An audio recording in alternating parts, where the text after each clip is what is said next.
This week, does the brawler genre still pack a punch, or has it fought its final fight? We revisit two classics and find out. Plus, what makes a critic a critic? You have some thoughts, and so do we. Plus, we asked you to pick any game in all the world for us to debate. So, what did you pick? Find out next on the GameCritics.com podcast.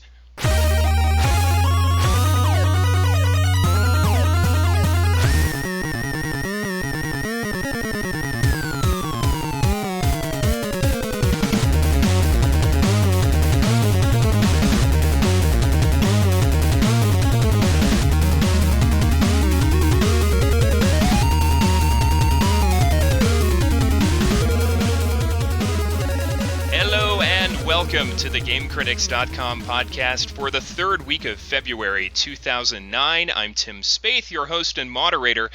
We're recording the show, just for those of you listening, we're recording on Valentine's Day in the evening. Really, is there anything more romantic than a gaming podcast? I don't think so. And I'm joined by the loves of my life, the founders and editors of GameCritics.com. Starting with Game Critics founder Mr. Chi Kong Liu. Hello, Chi. Hey Tim, I didn't know you cared so much, man. I care deeply. Very deeply. Also joining us is senior editor Mr. Brad Gallaway. Hello, Brad. Hey, Tim, and just for all the listeners out there, I do want to say that it's Valentine's Day every day at my house, so today is nothing special. Oh my. I like that. I really like the sound of that. And finally joining us, it's critic and the horror geek himself, Mr. Mike Bracken. Hi, Mike. Hey, guys. How's it going? Just spending a quiet evening at home on Valentine's Day, talking with three of my favorite people. Life does not get any better. It really doesn't. It really doesn't. I think we need some, porno music when Brad starts talking about how it's always Valentine's Day at his house. I will edit that in. I have a collection in my iTunes. We need some Wakacha funk for that. Oh boy, oh boy, oh boy. Well, we do have a fantastic show this week, porno music or no. Later on in our main segment, we're going to ask the question, can you go home again? This week in regards to two brawlers from the distant past, River City Ransom and Streets of Rage 2. Now, River City Ransom in particular has a very special meaning to someone on this panel. And I'm not going to reveal who just yet, but let's just say I've been looking forward to hearing what he has to say about this game for a very, very long time. And we'll talk more about that as we go. We also have a new round of our critically acclaimed segment, What Do You Think? And this week we asked you, how well learned do you expect your game critics to be? And since we have a panel of game critics right here, I think we're going to have a lot to say on the subject. Now, and by critically acclaimed, do you mean that just we like it? Because that's kind of how I take it to mean. Yeah, exactly. Yeah. Okay. Exactly. Right. It's a very incestuous critically acclaimed. Okay. Totally derailed.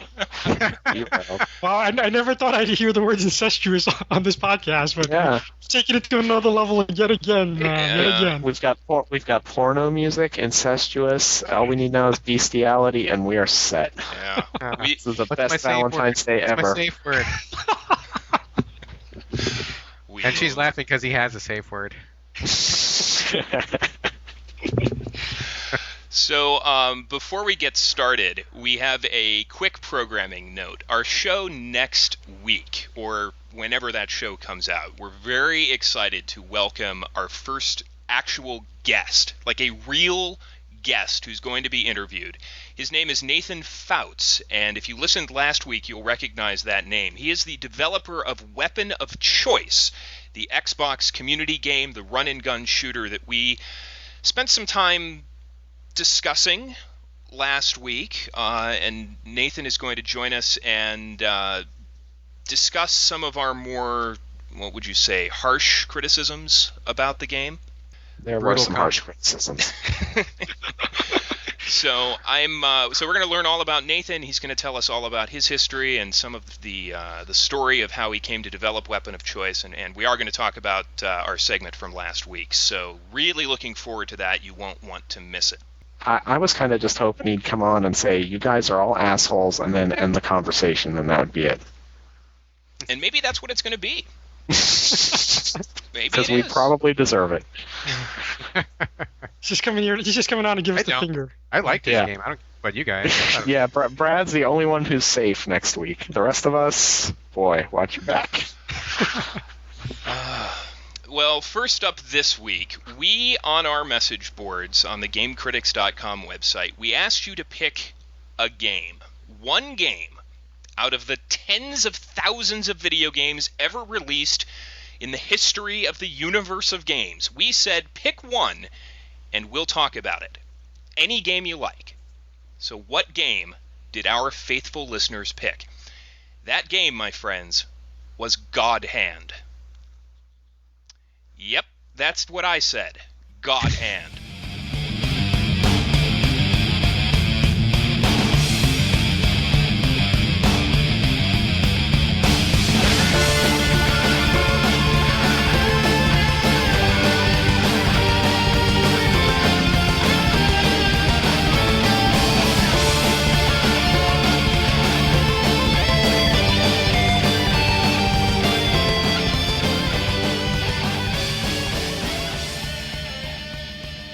Let me start with a couple of reader comments, and then we'll get into the discussion. Three of you have all played God Hand in preparation for this segment. And the first person Correct. who posted was Aaron, who posted on the boards, he was always, and I quote, "I was always a little bit disappointed that Clover's final efforts, Okami and God Hand, were never covered in any real detail back when it would have been critically relevant."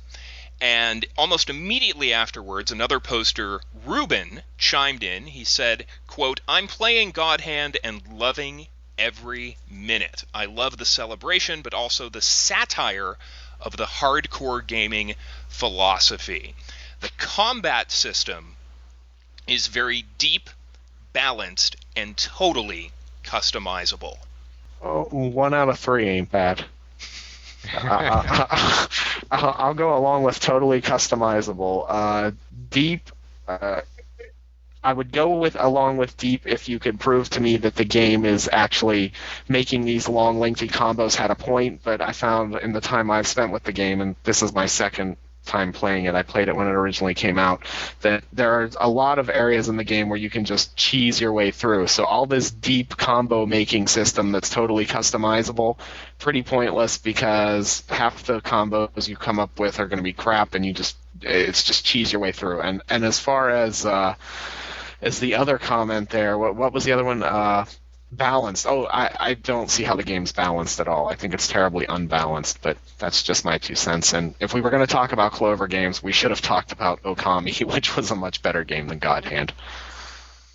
You know, Mike, I would have really agreed with you. I mean, I still kind of do agree with you, but I think if I hadn't replayed it, I think I would have agreed with you more. I did play it when it first came out, when it was brand new, and I hated the thing. Could not stand it. I couldn't get it out of my PlayStation fast enough, and I think I even wiped the disc tray down afterwards. Like I got a disinfecting wipe. So I did not like it, but I kept it probably because it was only worth like $2 to trade in, and it wasn't worth the time. So I had it, and going to it again, I really have to say, and I am shocked, but I really kind of warmed up to it the second time. I don't know what the difference was. Is it a change in my attitude? Was it just a different time in my life that I'm playing it? I can't say. But I will say that I liked it more this time around. It has problems, though. It has a lot of problems. It has crazy, like, game-breaking balance difficulty problems. It's got, like, the AI is pretty terrible. I mean, the controls are atrocious. But it has some stuff going for it, too. And I got to say, I didn't appreciate it the first time around, but I do like the kind of gonzo, crazy, totally absurd tone the game takes. I mean, honestly, as I'm sitting here playing the game, I'm thinking it's the Clover guys in a room, and they're all drinking beer or whatever, and they're like, "Hey, wouldn't it be awesome if?" And then they go and do it. Like, instead of just like letting it go as a giant BS session, they actually went and programmed it. So it's got a little bit of crazy appeal in that respect, but I don't know. I mean, I really, the controls have so many problems. It's hard to really get behind it. Like, I almost kind of want to, because it's been such a long time since a real good beat 'em up has come out, and there's a lot going for it. I mean, there's tons of moves, and there's crazy events that happen. I mean, and how can you not like, poison chihuahuas and a group of like these 5 midget Power Rangers, and there's all this stupid stuff. Like one of the demons that you're going after, you beat her down and she makes her escape on like a city bus. I mean, But I had to give the guys props for that, and it made. But do you think those pluses, which I will agree with you, there are some things that I think it thinks outside of the box, and there are some really good ideas there. But do you think the good ideas makes up for the poor implementation of them and recovers over all the game-breaking flaws that are at work there? No. It only makes them tolerable. Tolerable. If it wasn't so crazy, it wouldn't be playable at all. Yeah, I kind of agree with that. It doesn't, and this is the first time I've ever played it, and I was kind of expecting more because of all the hype behind it and all the so-called critical acclaim. Now I didn't dislike the game, but at the same time, like you said, there are huge problems. That's probably why you didn't like it the first time around, Brad. I think you were a little short fuse there to try to get over that. But since we had to play it for the podcast, and you sort of sucked it up and just plowed through it. Yeah. And I felt the same way too. I mean, I think the camera is like one of the worst ones I can remember in recent times. I don't remember any camera that was that bad. The Tomb Raider Underworld. Well, I haven't played Underworld. But yeah, just throw that out there. I'm sure it's right up there. It's almost fairly broken, like you said. I mean, borderline. But it's what's crazy is at the same time they just kept putting in more content. It's almost like they didn't kind of realize like certain things were broken about it. They just sort of ignored it, or maybe it's the typical Capcom mentality, with like Resident Evil, because they didn't touch the controls there for like an eternity, and they just felt like, well, people will accept that, and they just put all this effort and kept putting in more and more stuff, because this is like the longest fighting game I've ever seen. It's crazy, you know what I mean? Like I played this for like days, and in terms of gameplay hours, I think I'm like up to almost 10 hours, and I'm not even close to halfway done yet. But and that also speaks to one of the other problems, that it's really long.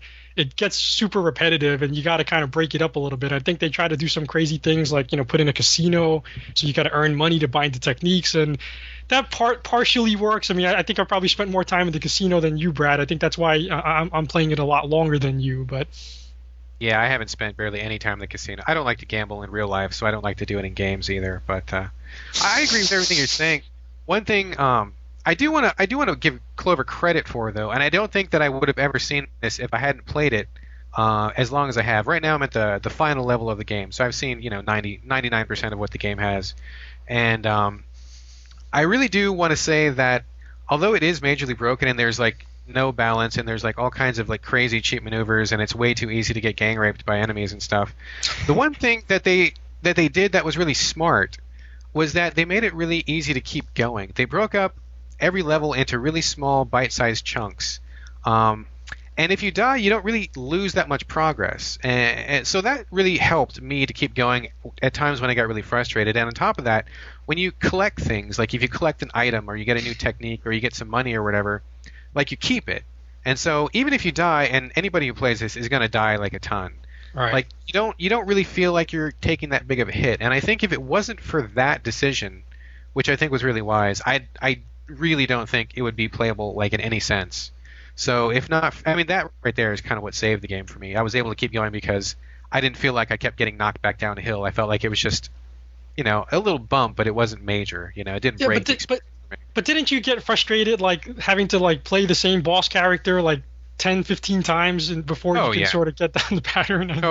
Totally. Yeah, I mean, there was a few bosses that drove me friggin' crazy. I mean, it kind of goes hand in hand with the poor camera, because you can't really run away from someone when you want to, and that's like a core tactic when you're fighting a big boss. I mean, run and gun, dodge, stick and move. I mean, everybody who's ever played a game has learned if a boss is coming, you need to move. And this is a game where everything in the game is funneling you towards your enemies, and it's really, really hard to get away. So when you finally do need to get away, like it's stupidly difficult, and it's really cumbersome.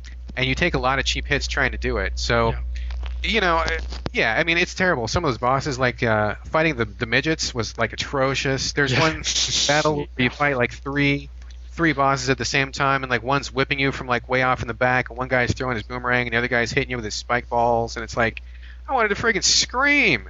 I mean, But, that's where it forces you to have to be cheesy, basically, because it's not even fair. I mean, Yeah, you can't really play that game in a fair sense. I mean, I read some FAQs trying to see what other more learned people who had spent more time had said, and it's like, I don't understand what they're saying, because the only way that I was able to make it through is to kind of exploit the cheap AI, but I kind of feel like it's fair because I feel like the AI exploits the cheap gameplay on me. Like, they take advantage of me not being able to move and not being able to see, and I take a ton of cheap hits, so I don't feel guilty at all cheesing, some of these bosses. I mean, there's this boss at the end of the game, he's like a samurai.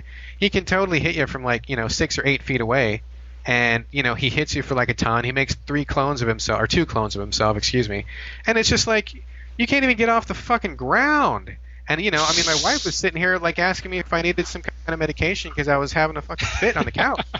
And, the only way I was able to get past it was to cheese the guy, do some sweeps. He falls down, sweep him again, do some super moves, sweep him again. I mean, it's not how I like to play games, but it's the only way possible. So, just for that simple thing, I think that God Hand is not something I can recommend, except to somebody who is willing to kind of embrace the warts to kind of see what lies beneath.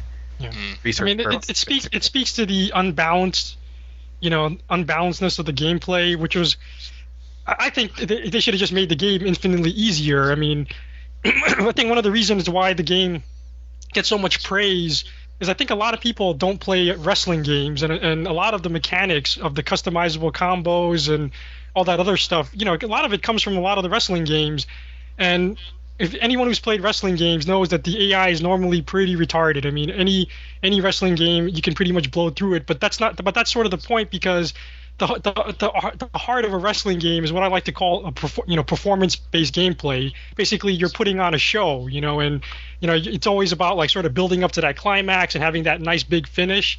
God Hand is that type of game, but the problem is they make it so hard that it's often not easy to get that. You're not focused on trying to choreograph your fight. You're basically just trying to, like you said, cheese through it. So that was sort of the disappointing aspect of it, and one of the reasons why it kind of doesn't, come full circle for me. I think I would have probably liked it better if they just made it a lot easier, really. So about a week ago, as we were prepping for this show, I was looking for a copy of God Hand. I was going to order one from Amazon, and you all immediately jumped in and said, "No, Tim, don't bother." Now that you've all had a chance to play it, do you continue to stand by that assessment?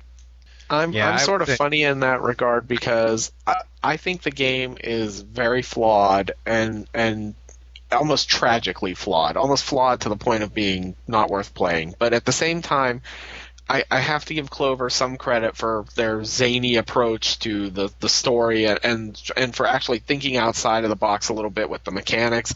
And now that you can get it so cheap, like if you can pick it up for $10 or $15, I might pick it up just to have it in the collection so you can experience it, so you can at least say when it comes up, oh, I've played it and I know what people are talking about.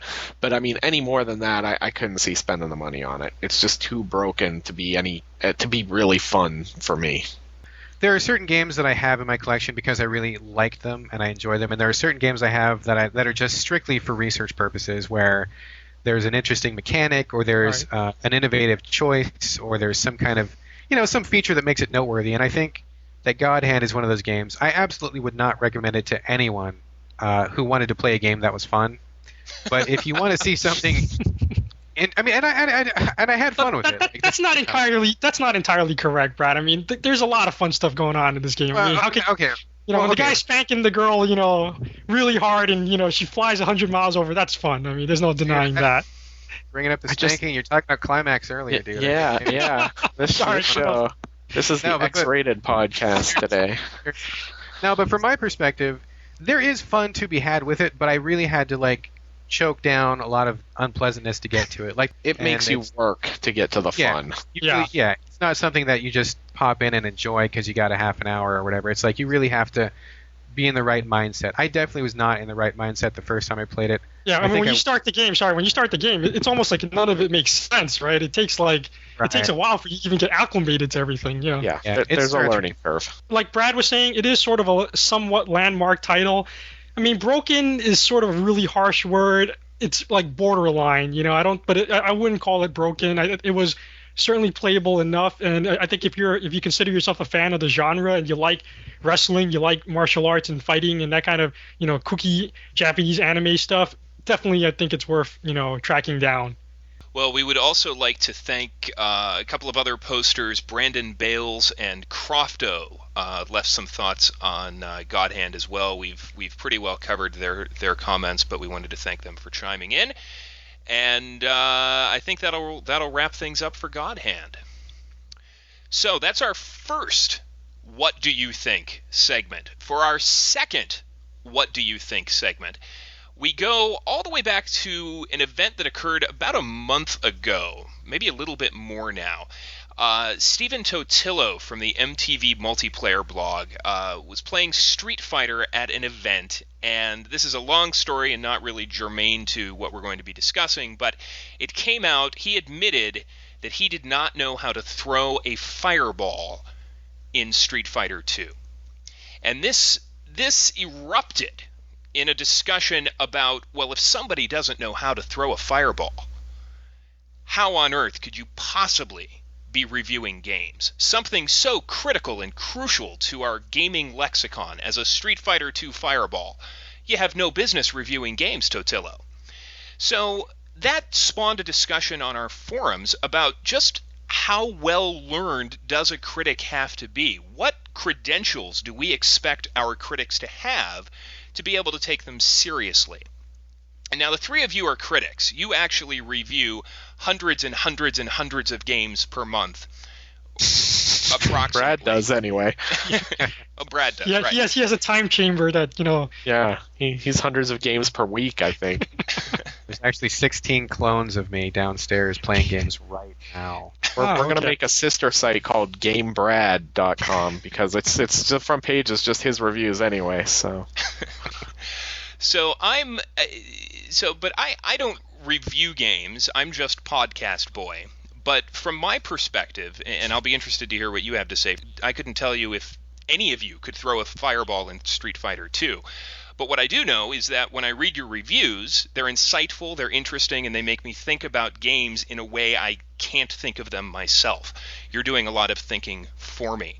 So what I'm looking for is a well-written review. I really don't care if you can throw a fireball, if you know how to get to the minus world in Super Mario Brothers, if you know the proper strategy for getting your ship captured in Galaga. I don't care. I'm interested in enlightening discussion, which is hopefully what we bring to the podcast every week.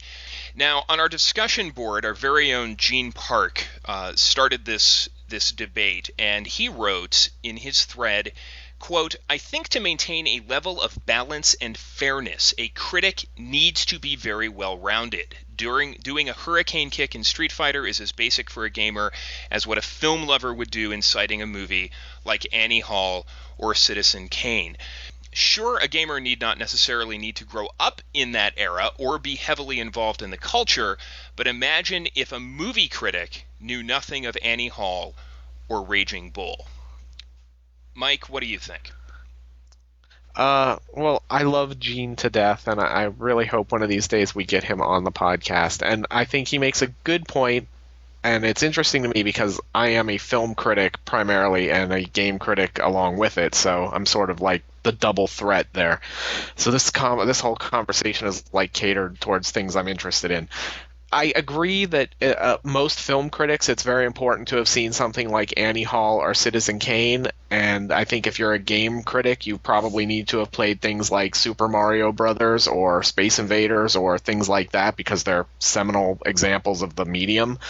But at the same time, there's something to be said for specialization. Like, I started out writing about games at RPG Fan, and all we cover there are RPGs. So while it's nice to have been able to play, say, Gears of War 2, if you're writing a review of Final Fantasy 12, having any experience with Gears of War 2 isn't really relevant to what you're writing about. So if you're looking at the big picture, it's nice to be well-rounded and have experienced something from everything, but there's also something to be said for guys who are specialists in a particular field. And sometimes if I'm looking for something really deep about a particular game in a very specific genre, I would rather read someone who's spent a lot of time in that genre, because they are really going to have understand the ins and outs of what's come before, and having experience with mainstream gaming is maybe not so important to me.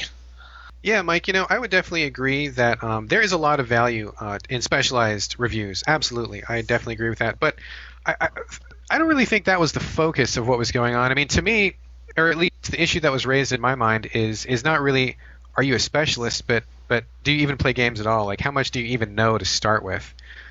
So maybe the question is not enough knowledge as opposed to having too much of a specific knowledge. I mean, in my mind, if someone wants to be a critic and write an actual critical review, and that's going beyond, oh, it was really fun, the graphics rocked, multiplayer was so cool. If you want to write something a little bit deeper than that, the only way to really do that, I think, is to really play like a ton of games, and you really have to think a lot about it instead of just going from one good experience to the next and staying up all night playing, Halo for 3 weeks or something. You really have to look at what you're doing and try to think about what's good and what's not. I mean, I don't think anybody who wants to really take games criticism seriously has to master every single game they play and play every single game out there. But they have to be fairly good at games. They have to finish a lot of games, and they need to play games that are outside of their usual play habits.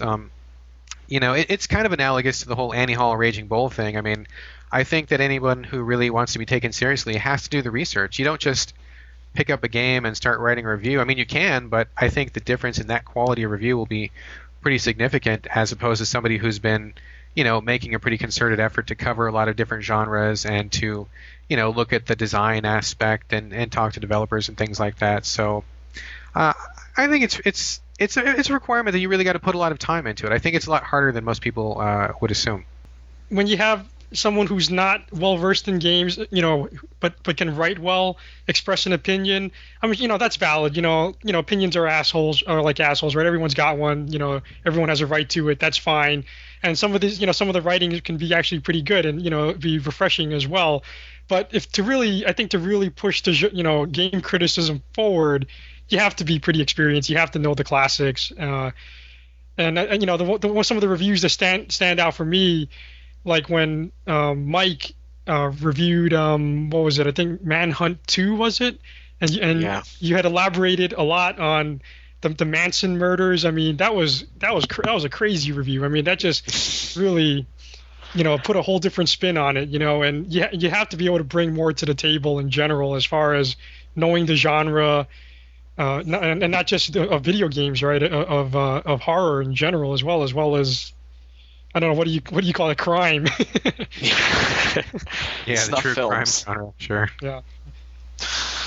Yeah, I don't think you'll ever be hurt by playing too many games and trying to do this job. I think you should play as many games as you can if you want to do it, and you should write about as many games as you can because it's all going to make you better. But at the same time, I'm not a believer in that you have to be the master of games, and it's funny actually because I'm back here in Florida and I go to a friend's house who is a gamer and we play games and his kids are there, and because I'm a game critic and I play a ton of games, they expect me to be like God at every game they throw in front of me, and it's like really I keep trying to explain to them that the opposite is really what happens, is that because I write about games, I have to play so many different games. I don't spend weeks mastering one game. I play the game, I write the review, and then it's on to the next thing. So sometimes I think this is one of those weird internet things, particularly with the story that spawned this. a fireball is a very basic move from Street Fighter, and I'm kind of surprised he didn't know how to do it. But at the same time, expecting, because somebody writes about games, to expecting them to be really good at every game is also not very realistic. No, very true. And I would also posit that I think a large portion of the responsibility of how value is derived from a review is really on the reader's shoulders. I mean, we say it at our site all the time that, if you read our site regularly and you get to know which critics have tastes that are kind of in line with yours and who covers which genres and stuff, those reviews will be a lot more meaningful and you'll get a lot more out of them because you'll know where they're coming from and what, our particular quirks are. So if you are going to a review and expecting every single review to cover every single base and to approach it from all angles, and they're going to talk about every single issue, I mean, no review out there does that. And it's like you said, I mean, people can write a review from a very specialized track. I mean, I would definitely go to RPG Fan if I wanted to know really deep things about a certain RPG, or sometimes I just want to know, is it just generally okay? Does it function really well? So I would go to maybe some other site to see, just what does the average Joe think about this? I mean, so you really have to be a little bit more knowledgeable about the kind of reviews that you're consuming and where they're coming from and who's writing them. I mean, I think that in itself will make a world of difference as to whether or not a review is really worth reading or not. Yeah, and sometimes you can go to RPG Fan and just get utterly buried by the amount of nerdy RPG geekiness happening in some of those reviews. That's like the other side. That's the other side of the coin, right? When they go too far into the minutia and they, you start reviewing the trees and you lose sight of the forest, and that in itself is a problem as well, right? Very much. And, yeah, I would definitely agree with that. And for the three of you, Game Critics, the website, you're regularly accepting reader submissions. As you're reading those reviews that come in, what's the primary thing that you're looking for in that review? For me, it's to be able to take the review beyond the usual laundry list of what did I think about the gameplay, what was the graphics like, and the sound. And I really hate that. I hate when they just sort of go through the motions. I really want them to be able to look at a game. List. Yeah, the laundry list. I want them to be able to look at the game, be able to put it in the context of their lives, the world, and at the same time still be able to express, whether they enjoyed it or not. Yeah, I would agree. I don't think when we accept user reviews, and we are still accepting them, they're always welcome, and we will give feedback to anybody who submits. You don't have to be a total 20-year veteran of the industry or anything. You just have to be able to write something that's convincing.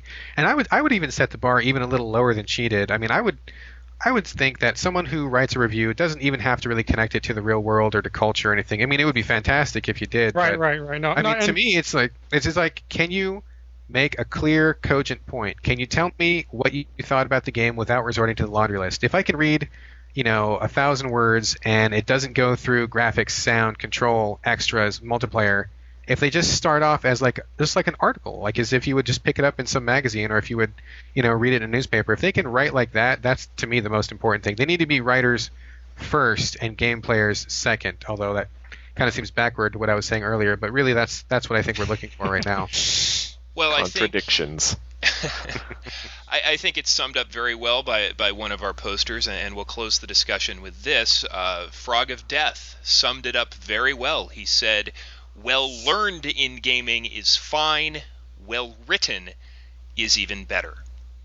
I think we can all agree with that. Yep. And it doesn't really matter anyway because everyone knows that people who read reviews just scroll to the score. So, Exactly. Yes, I am cynical. It's all about the 7 to 9, right? That's exactly it. Well, we actually used the full 10. We try to use the full 10, and God, I can't count how many times we've gotten grief for that. Yeah. All right. Well, that's going to do it for this week's What Do You Think segment. We want to thank all of our posters for participating, and we'll do it again soon. When we come back, we'll ask the question, can we go home again? About two classic brawlers. Stay with us.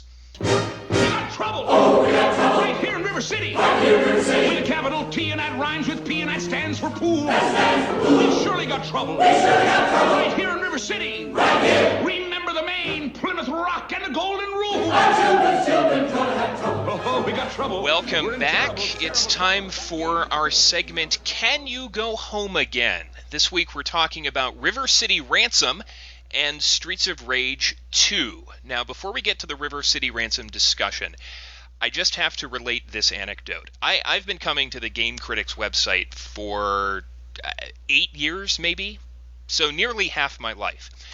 And thank you. We're just going to let that go. Yeah. I needed one laugh before I moved on. So, I suck at math.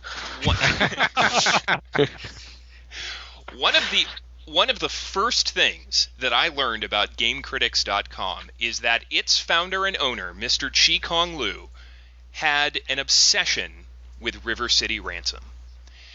Nearly, 90% of your posts and reviews refer to River City Ransom. Really? I don't know about that, man. I might be exaggerating, but I've always wondered, what is it about River City Ransom that has Chi so enamored? And now, here I am, podcast boy, online with you, Chi, ready to hear what you have to say about this game. This really is, for me, a dream come true.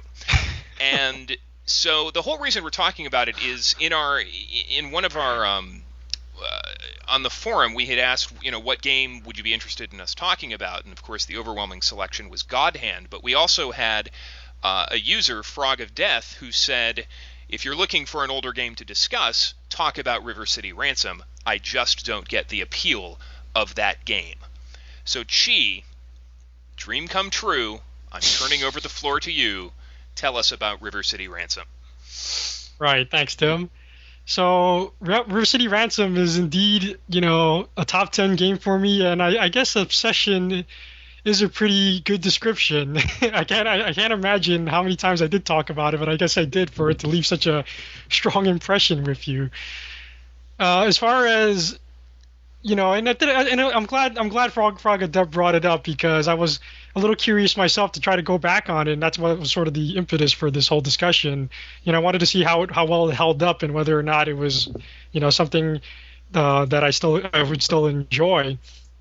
And it's tough to say, because there's a couple of things that you have to know that made River City Ransom work, I think, back in the day. First of all, Technos was like the company, the original developers of River City Ransom. They were like one of the original companies for me that were a real big standout. Sort of the Capcom of today, so to speak, where they really had this unique style. They sort of specialized in beat 'em up games. All their games had this really hard-hitting feel, like no matter what the genre was, no matter what the game was, rather, whether it was Dodgeball or Super Spike V-Ball, they always just had this intense feel to them, and the hit detection was always just a step above the rest. So Double Dragon was also under their belt as well. So when River City Ransom came, it was sort of like this culmination of everything that they had learned about the genre, and it was sort of like watching these masters go to work on translating this this genre to the home console and really trying some interesting things with it. And beyond like the usual what you would expect from them, as far as like, again, having good quality fighting and good hit detection, it had this bizarre sense of humor. It was the characters were very stout and very cartoony, had that sort of super deformed quality to it, and on top of that you had this RPG like upgrading system where you had to eat all these foods in order to get more stronger and punching ability and things like that. And to even add to that, on top of all that, there was this whole sandbox element, which, strangely enough, if you didn't read the instruction manual, you may not have got it. And I think that's one of the main reasons why some people today may not get it. But one of the two big things that stood out in my mind back in the day was the instruction manual actually encouraged you to pick up one of the sticks and take one of the rocks and actually try to play baseball with it. And then another thing that they challenged you to do was to try to form these human totem poles, because when a character jumps on top of another character, they sort of stack on top of one, and they encourage you to try to jump, see how high, how many people you could stack up in total. And and then when you actually played the game, when you knocked the opponents down, you could pick them up and actually use them as weapons. and there was just all kinds of crazy stuff going on, and it really it really challenged me to really try to get a sense of where the boundaries of this game were. I really literally just jumped all over the stages and every single platform trying to find little nooks and crannies or little hidden secrets, because they had that Merlin store underneath the highway, and that sort of just fueled me in this strange way. I mean, ultimately all the secrets tantamount to, I could probably count them all on one hand, but I just didn't know that at the time, and of course I just, like I said, it was an obsession to try to find all this stuff. But the problem is a lot of this stuff, unfortunately doesn't translate well by today's standards, because who reads instruction manuals anymore, and not me. Right. I mean, they don't even include it. Half the game, like EA games, don't even include instruction manuals now, right? I mean, yeah. And the whole power-up system, it's just kind of archaic, because you don't really know what you're going to get when you eat certain foods, and you have it sort of had that whole element of like word of mouth tips, where you exchange with your buddies, or you had your copy of game Nintendo Power that you had to look up on, and today that's just not something that really jives well with today's gaming standards, so nonetheless, I still go ahead. Jump in real quick, Chi. I mean, I really agree with what you're saying, and I think the thing that really is going to get lost when people try to come back to a game like this is, unless you were there at the time that it was new, it's really hard to get into the mindset of like how revolutionary the things they were doing were. Because Right. to us, I mean, we have like sandbox games weren't even like a twinkle in the eye of a developer back then. Like, we didn't even conceive that would even be like a thing that you could do with games in the future. Like, nobody knew that. And so we didn't see what was coming down the future. So when people go back to something like that and they say, wow, you walk around these levels and you can choose to where you want to go and you can jump on top of this other dude, wow, big fucking deal, this is stupid. Like, it is stupid, but it's only stupid if you don't realize what a tremendous breakthrough that was back then. So it looks like it's really archaic and backwards and boring, and why would anybody play this? But back in the day, it was like mind-blowing, and I really do want to give props to Technosoft, because they were doing stuff that, I mean, they were really on the cutting edge as far as really thinking in different ways than developers were thinking at the time. They really did push a lot of boundaries, and they dug some new ground that people hadn't broke before. So I totally want to give them props, but to be perfectly honest, even knowing that, and I did play this game back when it was new, so I do realize like what a big deal it was. But going back to it now, I have to say that I can't play it anymore. Like, I respect the hell out of it. I want to give it props, but to be perfectly honest, putting all my cards on the table, it was so old and it was so crude. I couldn't play it for very long, and I'm like, I want to play it, but I can't. And whereas I could force myself to sit through God Hand again, God Hand is a lot more recent and it had a lot more going for it in terms of what I'm used to. So, But you know what's fun? But you know what's funny? I think that the artwork in this game is actually better than God Hand. I find it hard to go back to any of the 8-bit era games for the most part. I mean, there are exceptions, of course, and I'm blanking on what some of those exceptions are at the moment, but I know there are 8-bit games that you can go back and play. River City Ransom is one that it was fun to go back, because like you guys, I remember when it was new and it was there and it was groundbreaking and it was doing things that we hadn't seen before. And at the same time, though, going back to it now, there's a nostalgia factor that makes it cool. But if you were just picking this game up today for the first time, I don't think anyone would be too impressed by it, nor should they be. But at the same time, I think you have to give it a lot of credit for the things it did. It certainly paved the way for, putting some RPG-esque elements into games outside of that particular genre. And for its time, it offered up, for that kind of brawler game, a lot of different things to do that weren't in those kind of games at the time and didn't even necessarily happen again until later in the 16-bit era. So I definitely think it's worth checking out. But and I also wanted to mention to Tim that Chi has two go-to games. If it's not River City Ransom, it's UN Squadron. No, he's got three, because Metal Combat is the third one. There you go. Right. So he's got three. Stop diluting the legend for me, guys. You're ruining it. No, I had never played River City Ransom. This was the first time I'd ever booted it up, and I I got it on the Virtual Console, and it really charmed me. On the second level, or the second screen actually, there's a sign that says "Trash Pickup Here." And you think, all right, it's just part of the background and there's some trash cans there. But in fact, it's an instruction. You can actually pick up the trash cans and throw them. And I'm thinking, that's incredibly charming. There's just an elegance to that I think was missing from a lot of games of the era. The other thing I noticed was that one of the enemies in that game is the spitting image of Dwight from The Office. I think there is a Dwight in the game as well, too. I'm sure there is. There's like a million different dudes in that game. Yeah. So was it playable for you in general, though, as someone who's never played it? I mean, how far did you get? You know, I played probably for about 20 minutes, which for an NES game for me is pretty good. Where I got to in the game was, I think it was like the Frat House or something. I don't remember exactly what it was called, but I got the impression that there was going to be a boss battle, and there were some like I don't know what it was, like canisters you could jump on, and then a bunch of enemies come from either side of the screen, and I beat them all, and then nothing else happened.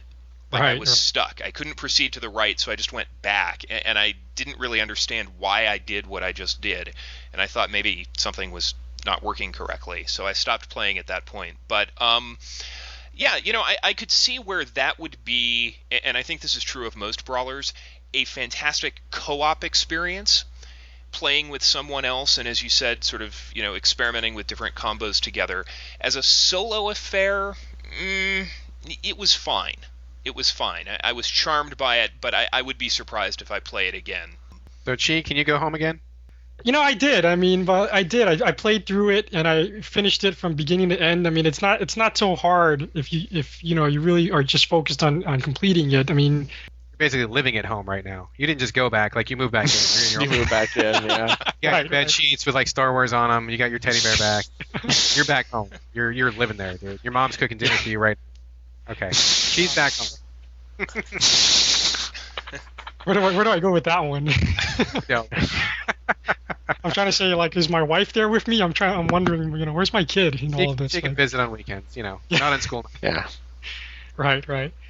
No, I mean, it's funny the point that Tim just made about how he got stuck in that warehouse, because that's the way those games were back then. You know, they didn't tell you exactly what. Well, actually, they did. If you had gotten to the right bosses at certain stages and you beat them, they tell you where the next guy is, but it's very easy to miss that. And you know, so many games of that era are just like that.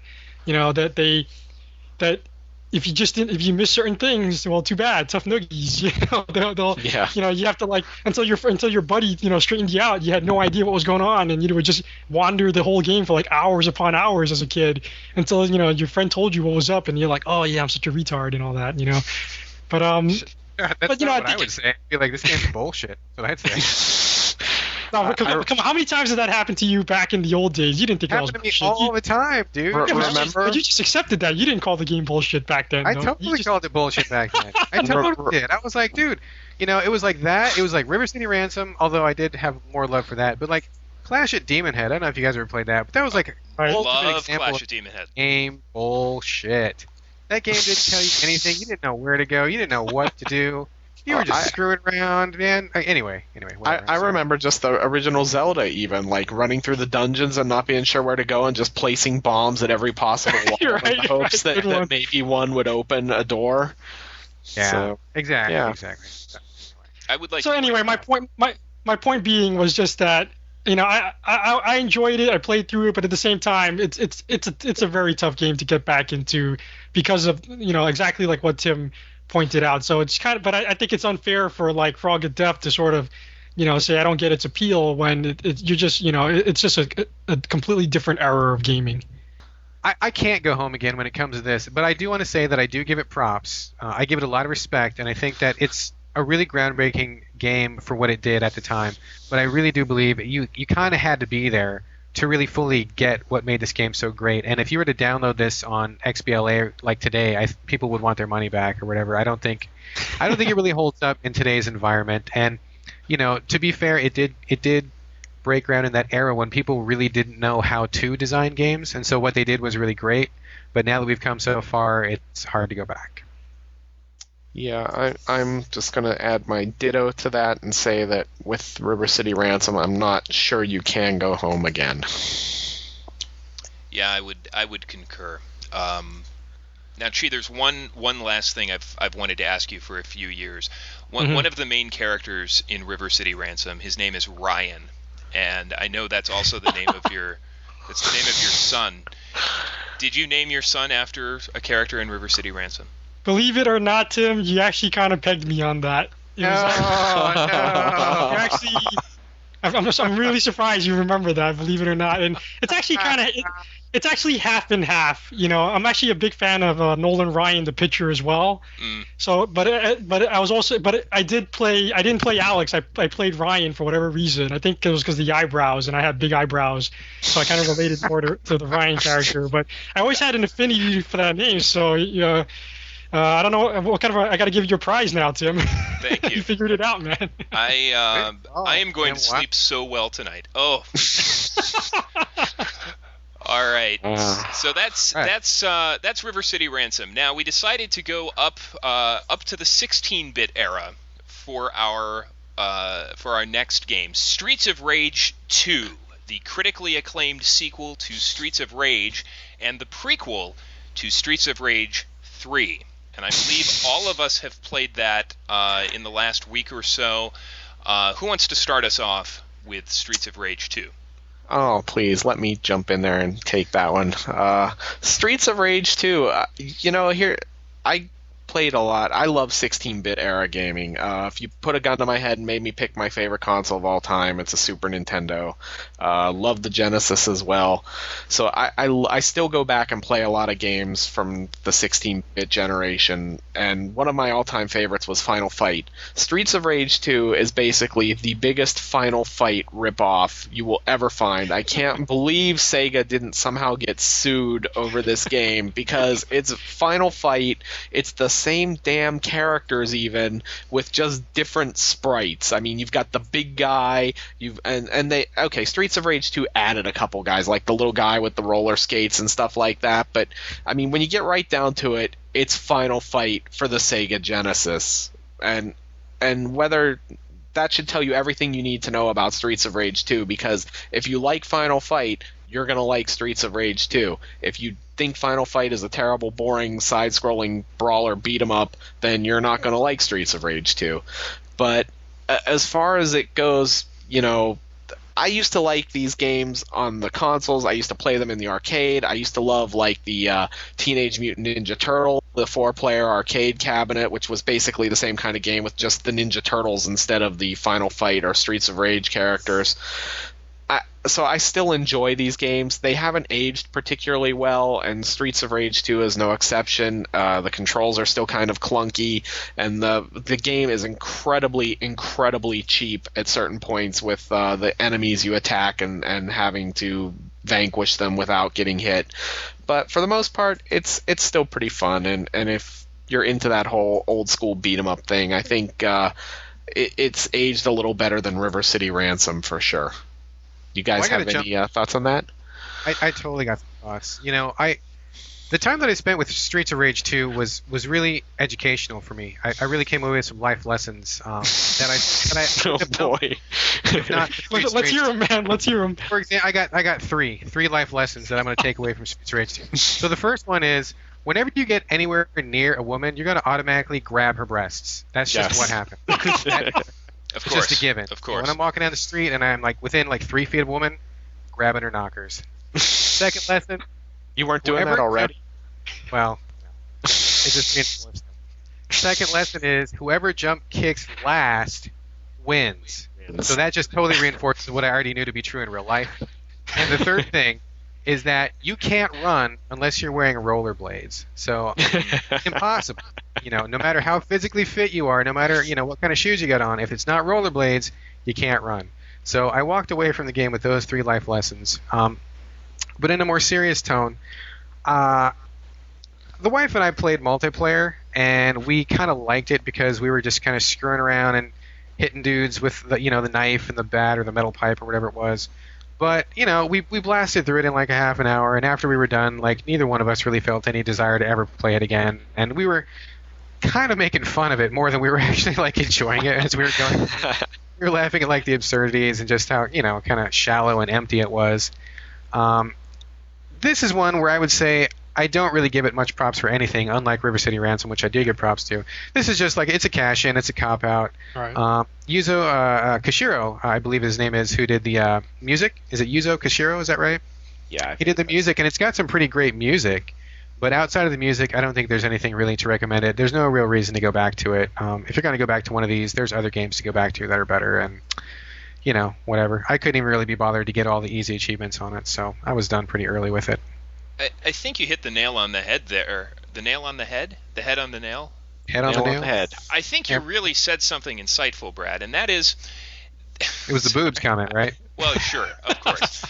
I think to enjoy these games anymore, you have to play them with a second person. I don't think you can play these alone and get any enjoyment out of it whatsoever. And what always appealed to me about these games was, at least in the 16-bit era, you had really big sprites and you had big backgrounds. And I was always interested to see what the next background would be. And this game does have some pretty interesting environments. My favorite was, all of a sudden, for no reason whatsoever, you find yourself fighting in the middle of a baseball field. Yeah. And the battle That's actually a secret base, right? Yeah. Well, yeah, it ends, the battle ends on the pitcher's mound, and then when you beat the boss, the pitcher's mound descends into the earth, and it lets you off at an underground fight club, of course. And I'm sure it all makes sense in the rich Streets of Rage mythology, which I'm not really up on. I think Conrad wrote a book about that. It was right after Hearts of Darkness. Exactly, Hearts of Darkness, then Streets of Rage. Streets of Rage, right? The unofficial sequel. So I think as a kid that would have been the appeal for me. Now it would be a way to kill 25 minutes when I have some buddies over. But will I ever play this again? Absolutely not. I actually disagree with Mike on this one. I actually think this game makes River City Ransom even more playable, if anything, because River City Ransom for like 2 buttons had a much more interesting control scheme and did a lot more with it. I mean, when I was playing Streets of Rage, I just felt like it was so limiting. It was so boring. You could only squeeze out actually there's only one attack button.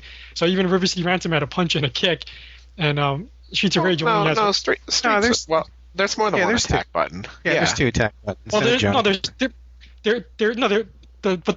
only one attack button that does one thing, and then there's a special move button and then a jump button. Right. Yeah, but that's not the same thing. I mean, come on. You got more than one attack. Well, then but there's no dashing. Again, my point being is just it felt so limiting and felt very dull. I mean, I was playing this with with Dale, and we were both bored to tears. I mean, we practically fell asleep while we were playing this thing. and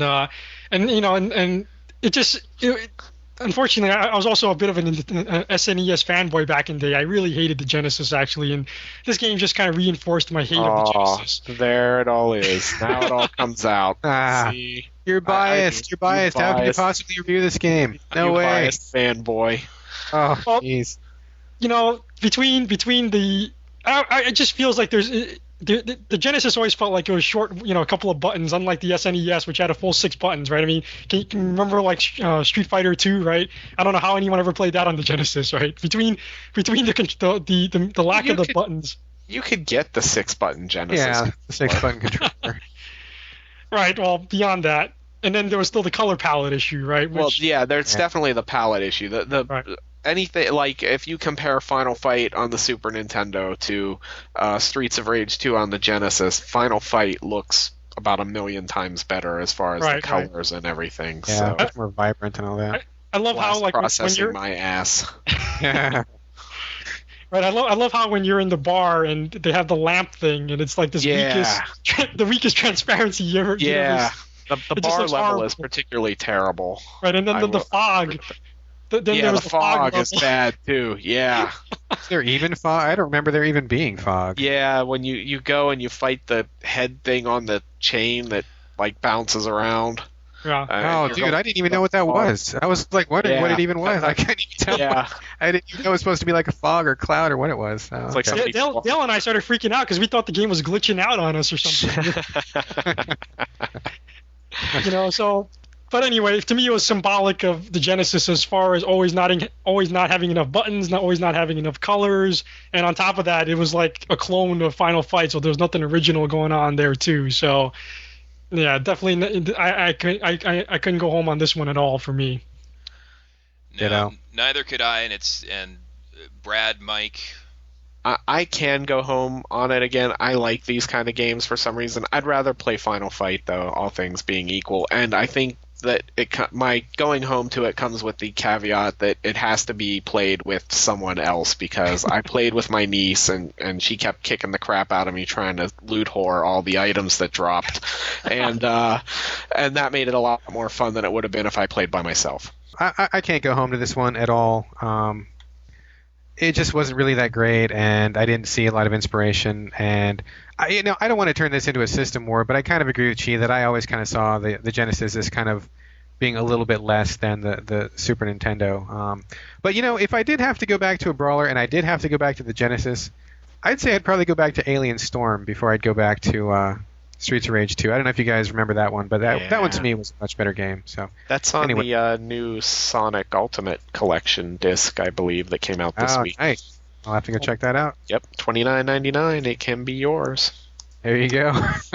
The whole allure of owning a Genesis for me was always Shining Force 1 and 2 and Phantasy Star. So I mean, was if all they about hadn't had Shining. those, if they hadn't sure. had those, I'd have been a happy Super Nintendo only guy. And no matter what anybody says, Sword of Vermilion fucking sucked. So Yeah, I kind of agree with that. all right. Nobody knows what we're talking about, but that's okay. But, well, we're nerds, so that's all right. We're taping a podcast on Valentine's Day night, so that says a lot. That says it all, I think. So that's our segment. Can you go home again? And that's our show. The GameCritics.com podcast episode 10 has come to an end. Remember, you can download us from the iTunes Music Store or the Zune Marketplace. You could also leave us a review in either location because no one has done so yet, and our show feels very lonely out there. So make sure you do so. Tell your friends, tell your family members, tell your coworkers and your clergymen. We're out there. Download us. Love us. Gentlemen, thank you as always. See you next time. Happy Yes. Valentine's Day, people. Happy Valentine's Day. Bye-bye.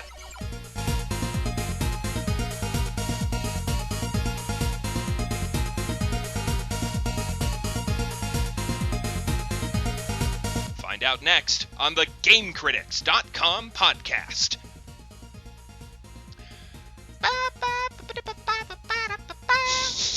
That's our new theme song. You Sweet. didn't say Game Critics at the beginning, dude. No, because I said like- it at the end. Yeah, I you didn't say it really- like at the beginning, like all the time, and then you cut it out this time. I was thrown for a loop there. Oh. Well, I I'll started see what wondering if I was on the wrong podcast. I can always re-record it if Whatever, let's keep going, dude. If it makes me sick or nauseous, I will. Brad's got groceries to buy on Valentine's Day. We should be keeping all of this, by the way. But yeah. Oh, it's Yes. going at the end. Don't worry. All right. Let's start the show proper in 3, 2, 1.